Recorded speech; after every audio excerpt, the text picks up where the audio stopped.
Kaya kaibigan to, tapusin natin po. Tinatanggal ko yung village niya po. Kasi ano na to, final final product na po to. Isang halo na lang po. Yun na. Kita niyo po, ayan o, labis na po to. Labis na po to, ayan o. Kita niyo po o. Aha! Perfect igado po to.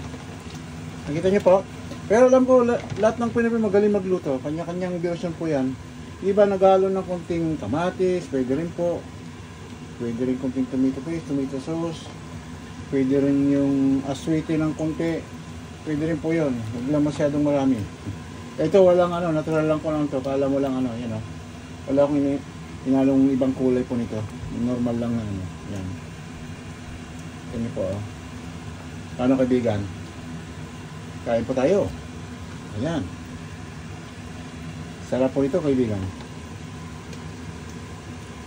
Handa natin kanin natin kasi kuwan eh. Galit-galit na muna. Galit-galit muna pag kumain na po. Kita niyo po, ayan o, kaibigan o. Oh, ganda nito kaibigan. Ayan o. Sarap na baon po to, pulutan.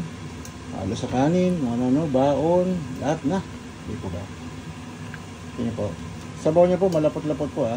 Pwede rin dry pa ng konti pa pero okay na po to. Kasi pag lumamig po, nag-dry talaga siya. Ito niya po. Ano pa natin yan po. Ayan o. Galawin natin sandok natin para makita niyo po. Close up natin. Ayan. Kaibigan o. Ayan o. Ayan o, kaibigan o. Okay. Okay sa alright. Masarap po ito kaibigan. Kanin lang katapat nito. Only rice ang tawag nila. Only rice. Kaya good na po ito.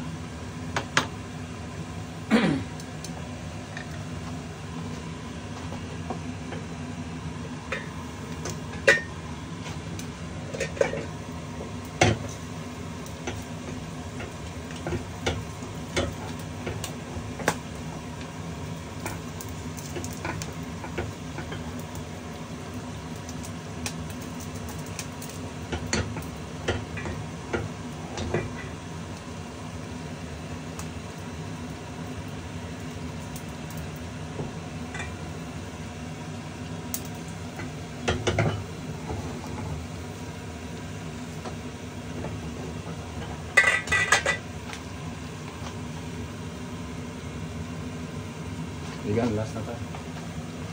Halo lang po, halo. Kunti. Tapos na po, tapos na. Kita niyo po, ayan o. Nag-aantay si Madam Beautiful. Dala ko na ng pagkain. Gutom na. Sige po. Maraming salamat po ulit sa inyo sa inyong panonood. Alam nyo na gagawin po, konting like and share po at saka mag-sub na rin po kayo. Kahit paano. Maraming salamat po at magandang gabi sa atin.